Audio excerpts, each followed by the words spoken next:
ಪರಮ ಸಿಗ್ತೀನಿ. ಕಲ್ಪಿದು ನಂದು ಜೋಡಿ ಹೇಗಿರುತ್ತೆ? ಚೆನ್ನಾಗಿರುತ್ತೆ ಚಿಕ್ಕದಣಿ. ಕತ್ತೆ ಬರೀ ಚೆನ್ನಾಗಿರುತ್ತೆ ಅಷ್ಟೇನಾ? ಇಲ್ಲ ದಣಿ, ತುಂಬಾ ತುಂಬಾ ಚೆನ್ನಾಗಿರುತ್ತೆ. ಈಗ ಅಪ್ಪನು ನನ್ನ ದಾರಿಗೆ ಬಂದಿದ್ದಾನೆ. ಕಲ್ಪಿಗೂ ನಂಗೂ ಮದುವೆ ಮಾಡಿಸ್ತಾರಂತೆ. ಧರ್ಮಯ್ಯ ಹರಿಗೆ ಇನ್ನೊಂದು ಮದುವೆ ಮಾಡೇ ಮಾಡ್ತಾನೆ ಕಲ್ಪಿ. ಹರಿನ ಬೇರೆ ಊರಿಗೆ ಕಳಿಸಿದಾನೆ ಅಂದರೆ ಅವನೇನೋ ಉಪಾಯ ಮಾಡಿದ್ದಾನೆ. ನಾನು ಮೊದಲೇ ಹೇಳಿಲ್ವಾ ಅಕ್ಕ, ಆ ಕೋವಿ ಧರ್ಮಯ್ಯ ತುಂಬ ಕೆಟ್ಟ ಮನುಷ್ಯ ಅಂತ. ಅವನು ದೊಡ್ಡ ಮಗ ಗುರು ಇದ್ದಾನಲ್ಲ, ಅವನು ಅಷ್ಟೇ ತುಂಬ ಕೆಟ್ಟವನು. ನನಗೆ ಅವ್ರ ಭಯ ಏನೂ ಇಲ್ಲ ಕಲ್ಪಿ. ಹರಿನ ಎಲ್ಲಿ ದೂರ ಮಾಡ್ತಾರೋ ಅಂತ ಚಿಂತೆ. ಕಲ್ಪಿನ ನನ್ನಿಂದ ದೂರ ಮಾಡೋದಕ್ಕೆ ಏನೇನೋ ಸರ್ಕಸ್ ಮಾಡಿದ್ರು ಗೊತ್ತಾ? ನನ್ ಬೈದ್ರು, ಹೊಡೆದ್ರು, ಹೆದರಿಸಿದ್ರು. ಏನ್ ಮಾಡಿದ್ರು ನಾನು ಬಿಡ್ಲಿಲ್ಲ. ನಾನು ಬಿಡಲ್ಲ. ಏನು ಮಾಡ್ತೀಯಕ್ಕ ನೀನು? ಹರಿಗೆ ಬೇರೆ ಮದುವೆ ಮಾಡಿದ್ರೆ ನಾವೇನು ಮಾಡೋಕ್ಕಾಗತ್ತೆ ಹೇಳು? ಹಾಗಂತ ಸುಮ್ಮನೆ ಇರೋಕ್ಕಾಗತ್ತಾ? ಏಯ್, ನಾನು ಸುಮ್ಮನೆ ಬಿಡ್ಲಿಲ್ಲ. ಅಮ್ಮನ ಹತ್ರ ಗಲಾಟೆ ಮಾಡ್ತಾನೆ ಇದ್ದೆ.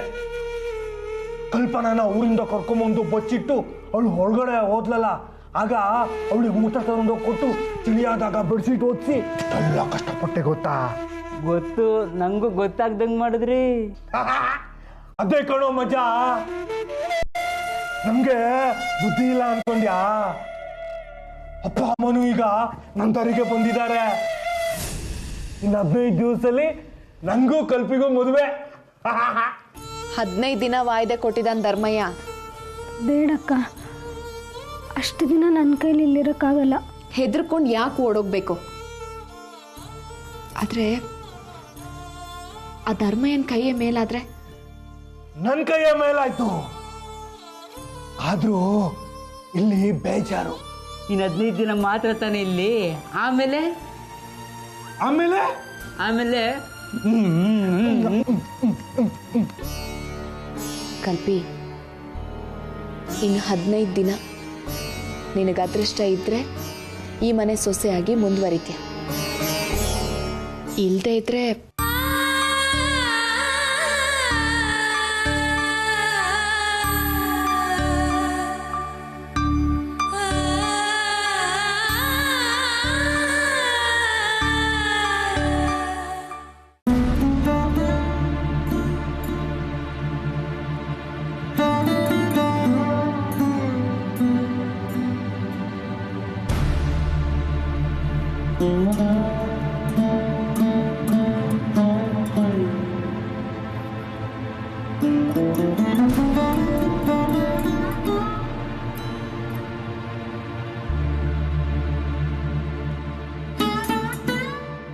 ಯಜಮಾನ್ರು ಊಟ ಕಳಿಸಿದ್ದಾರೆ.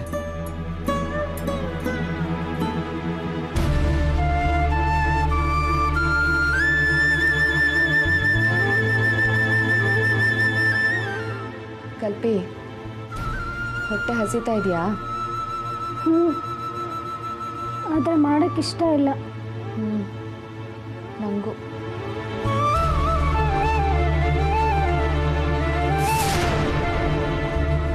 ಊಟ ಕೊಟ್ಟೇನಾ?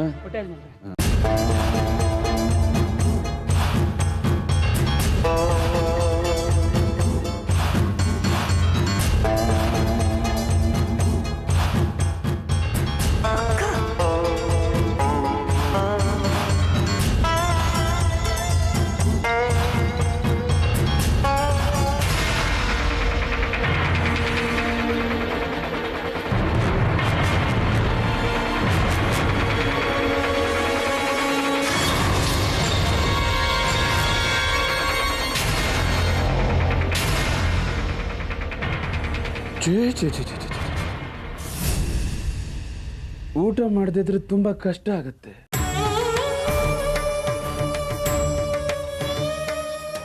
ನೀವಿಬ್ರು ಮದುವೆ ನೋಡೋದಕ್ಕೆ ಕುಳಿಯೋದೇ ಇಲ್ಲ.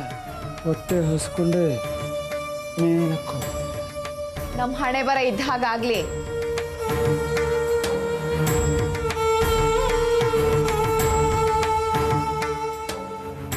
ಹಾಗಂದ್ರೆ ನೀವು ನಮ್ಮ ಅತಿಥಿಗಳು. ಮದುವೆ ನಿಶ್ಚಯ ಆಗೋ ಮೊದಲೇ ಮದುವೆ ನೋಡೋಕೆ ಬಂದ ಘನ ಅತಿಥಿಗಳು. ನಿಮಗೆ ಊಟ ಹಾಕ್ತಾ ಇದ್ರೆ ದೇವ್ರು ಮೆಚ್ಚುತ್ತಾನೆ. ಅತಿಥಿ ದೇವರು. ಜೀವ ಸಹಿತ ತಿಥಿ ಮಾಡೋರ್ ಬಾಯಲ್ಲಿ ಇಷ್ಟು ದೊಡ್ಡ ಮಾತು. ನಮ್ಗೆ ಸತ್ಕಾರ ಬೇಕಾಗಿಲ್ಲ. ಅಯ್ಯೋ, ಊಟ ಮಾಡದಿದ್ರೆ ನಮ್ಮನೆ ಮದುವೆ ನೋಡೋದಾದ್ರೂ ಹೇಗೆ? ಶಕ್ತಿ ಬೇಕಲ್ವಾ? ಮದುವೆ ಮುಖದ ಮೇಲೆ ಊಟ ಬಿಡೋದಿದ್ದೇ ಇರುತ್ತೆ. ಅಲ್ಲಿ ತನಕ ಜಮಾಯಿಸಿ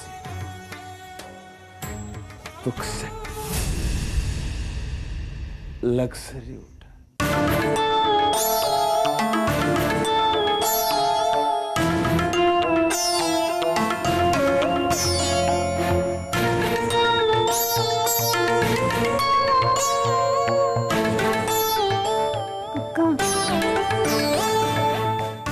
ಬೇಡಕ್ಕ, ಅಷ್ಟೊಂದು ಸತ್ರು ಚಿಂತೆ ಇಲ್ಲ, ಆದ್ರೆ ಈ ಊಟ ಮಾತ್ರ ನನಗೆ ಬೇಡ.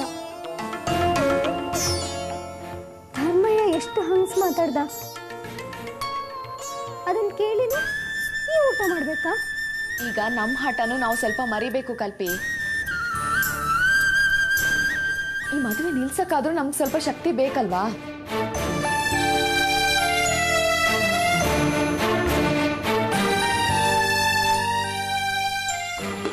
ಕಲ್ಪಿ ಬಾ. ಇದು ನಿನ್ನ ಮನೆ ಅನ್ನ, ನೀನು ಹರಿ ಹೆಂಡ್ತಿ.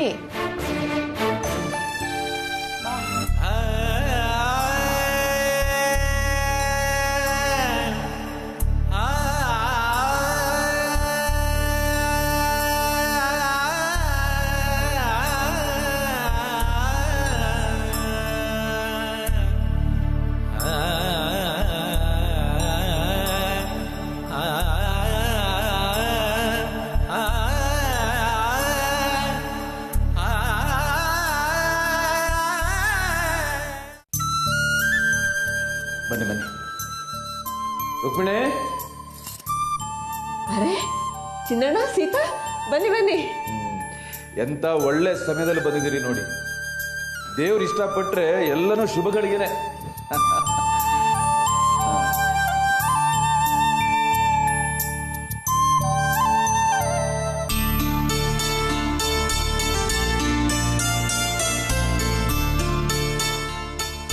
ಕೂತ್ಕೊಳ್ಳಿ. ಸೀತಾ, ಇಷ್ಟು ದಿವಸ ಆದ್ಮೇಲೆ ನಮ್ ನೆನಪಾಯ್ತಾ? ಏನು ರಾತ್ರಿ ಬಂದ್ಬಿಟ್ಟಿದ್ದೀರಾ? ಏನು ವಿಶೇಷ ಇರಬೇಕು? ಹಾಗೆಲ್ಲ ಏನೂ ಇಲ್ಲ ಅದಕ್ಕೆ.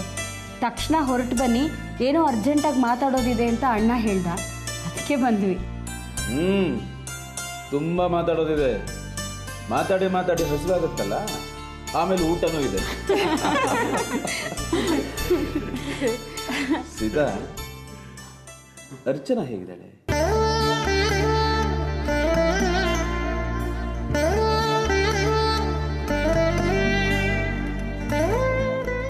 ಅವಳದೇ ಒಂದು ಯೋಚನೆ ಆಗ್ಬಿಟ್ಟಿದೆ ಅಣ್ಣ. ಚಿಕ್ಕ ವಯಸ್ಸಿಗೆ ತಾನು ವಿಧವೆ ಆಗ್ಬಿಟ್ಟೆ ಅನ್ನೋದು ಅವಳ ತಲೆಯಲ್ಲಿ ಕೂತ್ಕೊಂಡ್ಬಿಟ್ಟಿದೆ. ಎಷ್ಟೋ ಜನ ವಿಧವೆಯರು ಮತ್ತೆ ಮದುವೆ ಮಾಡ್ಕೊಂಡಿದ್ದಾರೆ. ನೀನು ಮಾಡ್ಕೊ ಅಂತಂದ್ರೆ ಯಾಕೆ? ಅವ್ರ ಮನೆಗೆ ಹೋಗಿ ಅವ್ರ ಜೀತದಾಳಾಗ್ಲಾ ಅಂತ ಕೇಳ್ತಾಳೆ. ಎಷ್ಟು ದಿನ ಅಂತ ಹೀಗೆ ಇರ್ತೀಯ ಅಂತ ಕೇಳಿದ್ರೆ, ನಿಮ್ಗೆ ಭಾರ ಆಗೋದಾದ್ರೆ ಇವತ್ತೇ ಮನೆ ಬಿಟ್ಟು ಹೋಗ್ತೀನಿ ಅಂತಾಳೆ ಬಾವ. ಪಾಪ, ಅವಳ ಜೀವನ ಬರಡಾಗುತ್ತೆ. ನನಗೂ ಅವಳದ್ದೇ ಚಿಂತೆ. ಅವಳ ಬಗ್ಗೆನೇ ನನಗೆ ಆಗಾಗ ಯೋಚನೆಗೆ ಬರೋದು. ಸೀತಾ, ಅರ್ಚನನ ನಮ್ಮನೆ ಕಳಿಸ್ಕೊಡು. 4 ದಿನ ನಮ್ಮ ಮನೇಲಿರಲಿ, ನಾನು ಬುದ್ಧಿ ಹೇಳ್ತೀನಿ. ರುಕ್ಮಿಣಕ್ಕ, ಅವಳು ಯಾರ ಮನೆಗೂ ಹೋಗೋದಿಲ್ಲ. ಮನೆ ಆಯಿತು, ಅವಳು ರೂಮ್ ಆಯಿತು. ನನಗಂತೂ ಅವಳದೇ ಚಿಂತೆ ಆಗಿದೆ. ನನ್ನ ಜೊತೆ ಸೇರಿ ಸ್ವಲ್ಪ ಸಂಗೀತ ಕಲ್ತ್ಕೊಂಡ್ರೆ ಅದಕ್ಕೂ ಬರಲ್ಲ. ಇವಳ ಜೊತೆ ಸ್ವಲ್ಪ ಡ್ಯಾನ್ಸ್ ಪ್ರಾಕ್ಟೀಸ್ ಮಾಡಂದ್ರೆ ಅದಕ್ಕೂ ಹೋಗಲ್ಲ. ಬಾವ, ನನಗಂತೂ ಅವಳದೇ ಚಿಂತೆ ಆಗಿದೆ.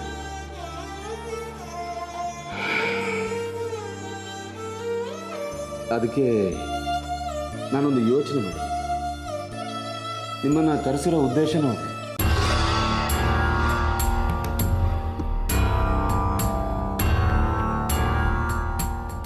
ಸೀತಾ, ಅರ್ಚನ ನಮ್ಮ ಹರಿಗೆ ತಂದ್ಕೊಳ್ಳೋದಾದ್ರೆ ನಿಮ್ಮ ಅಭಿಪ್ರಾಯ ಏನು?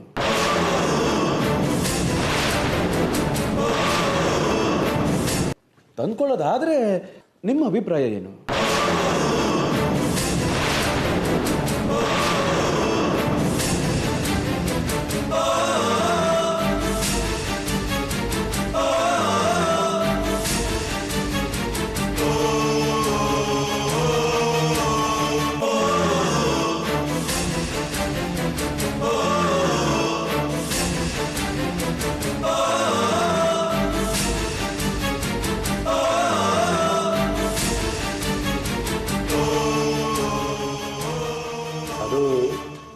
ಹೇಗಾಗತ್ತೆ ಬಾವ? ಯಾಕಾಗಲ್ಲ? ಅಲ್ಲ, ಬೇಡ ಅನ್ನೋದಕ್ಕೆ ಸರಿಯಾದ ಕಾರಣ ಇದ್ರೆ ಬೇಡ.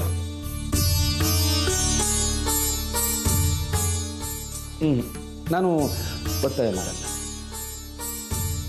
ನಮ್ಮ ಹರಿಗೆ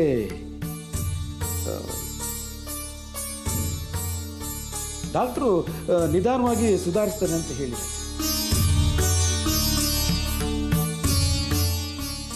3 ವರ್ಷದಿಂದ ನಾನು ಗಮನಿಸ್ತಾನೆ ಬಂದಿದ್ದೇನೆ, ತುಂಬಾ ಸುಧಾರಿಸಿದ್ದಾನೆ.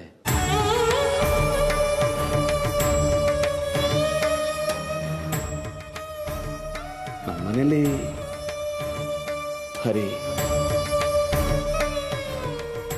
ನಿಮ್ಮ ಮನೆಯಲ್ಲಿ ಅರ್ಚನಾ.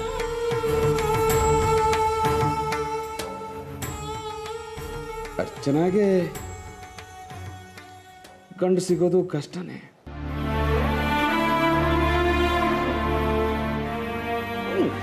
ಸಿಕ್ಕರೂ ಸಿಗ್ಬೋದು. ಇನ್ನು ಚಿಕ್ಕ ವಯಸ್ಸು, ನೋಡೋದಕ್ಕೆ ಒಂಥರ ಬಿಳಿ, ಸಿಗ್ಬೋದು. ಅಲ್ಲ, ಸಿಕ್ಕರು ಮುಂದೆ ಏನು ಎತ್ತ ಹೇಗೆ ಅನ್ನೋ ಚಿಂತೆ ಇರುತ್ತಲ್ವಾ? ಅವಳಿಗೂ ನಿಮಗೂ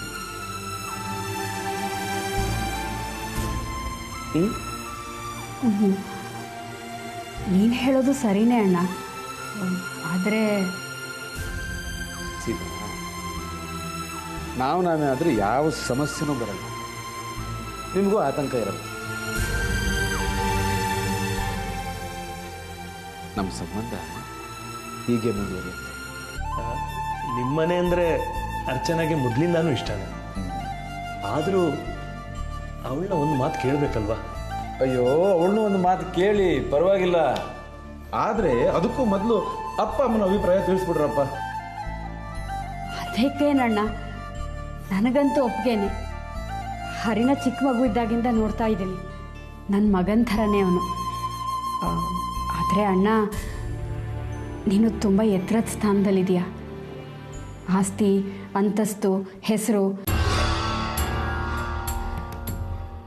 250 ಎಕರೆ ಕಾಫಿ ತೋಟ ಇರೋ ನೀನೆಲ್ಲಿ, 10 ಎಕರೆ ತೋಟ ಇರೋ ನಾವೆಲ್ಲಣ್ಣ.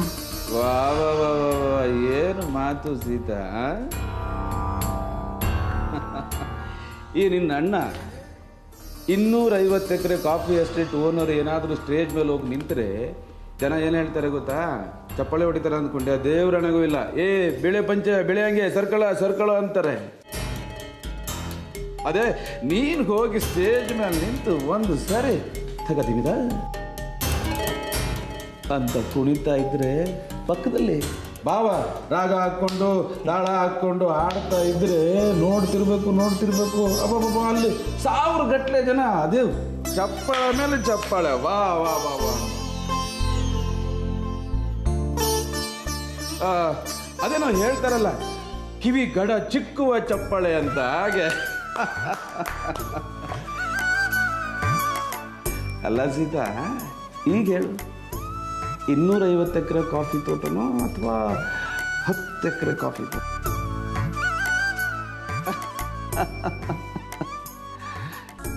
ಅದಕ್ಕೆ ನಿಮ್ಮ ಮನೆ ಹುಡುಗಿನ ನಮ್ಮನೆ ಕೊಡ್ತೀರಾ ಅಂತ ನಾವು ನಿಮ್ಮಲ್ಲಿ ಕೇಳ್ಕೊತಾ ಇದ್ದೀವಿ.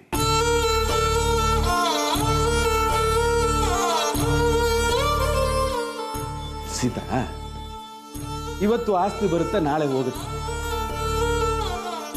ಸಂಬಂಧ ಶಾಶ್ವತ ಅಲ್ವಾ? ಏನು ಬಾವ? ಈಗ ನಾನು ಒಂದು ಮಾತು ಹೇಳ್ತೀನಿ.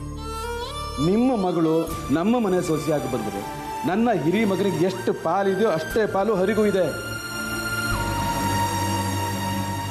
ಇಷ್ಟೇ ಅಲ್ಲ, ನನ್ನ ಸ್ವಯಾರ್ಜಿತ ಆಸ್ತಿ ಕೆಳಗಿನ ಮನೆ ಎಸ್ಟೇಟಲ್ಲಿ 15 ಎಕರೆನ ನಾನು ಸೊಸೆಗೆ ಬರೆದು ಬಿಡ್ತೀನಿ.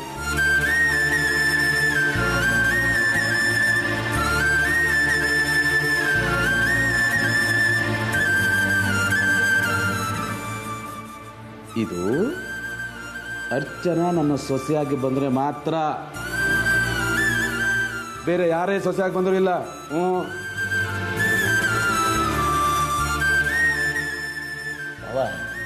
ಏನು ಸುಮ್ಮನೆ ಕೂತಿದ್ದೀರಿ?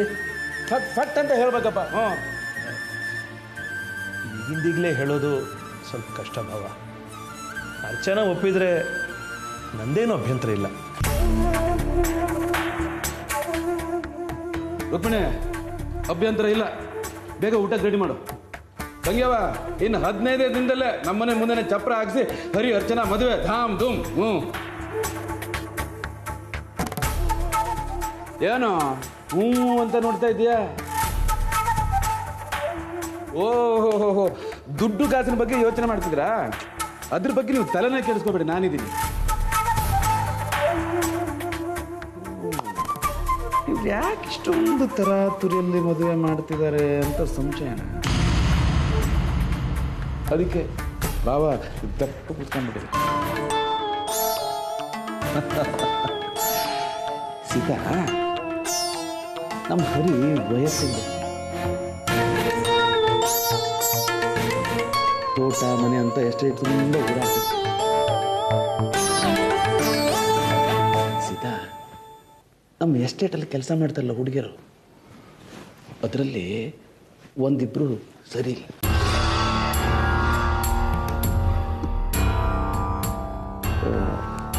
ನನಗೂ ಅಷ್ಟೊಂದು ಸರಿ ಕಾಣಿಸ್ತಿಲ್ಲ. ಹಾಗಂತ ಅವ್ರನ್ನ ಕೆಲಸದಿಂದ ತೆಗೆದು ಹಾಕೋಂಗಿಲ್ಲ, ಕೆಲಸದ ಜನನೇ ಸಿಕ್ಕ. ಅದಕ್ಕೆ ಸೀತಾ, ನಿನಗೂ ಗೊತ್ತಿದೆ ನಮ್ಮ ಹರಿಗೆ. ಅದಕ್ಕೆ ಆ ಹುಡುಗಿಯರು ಯಾರಾದರೂ ಬುಟ್ಟಿಗೆ ಹಾಕೊಂಡ್ಬಿಟ್ರಿ ಅಂತ ಮೊದಲೇ ನನ್ನ ಗ್ರಾಚಾರ ನೆಟ್ಟಿಗೆ. ಅದಕ್ಕೆ ಇದ್ದಾನೆ ಅಷ್ಟೇ ಅಷ್ಟೇ. ಹಾಂ,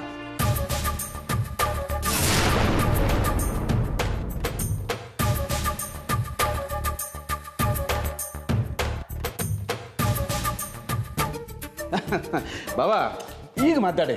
ಹಾಂ, ಏನು ಸೀತಾ? ಹಾಂ,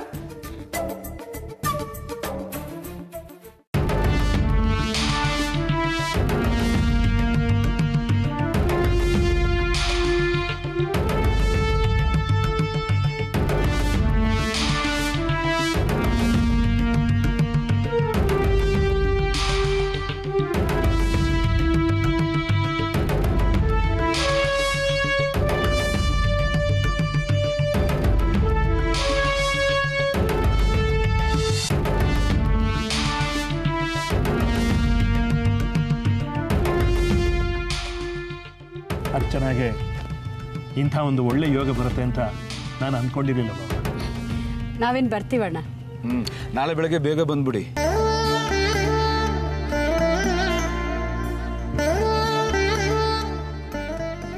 ನಿಶ್ಚಿತಾರ್ಥ ಮುಗಿಸ ಬಿಡೋಣ.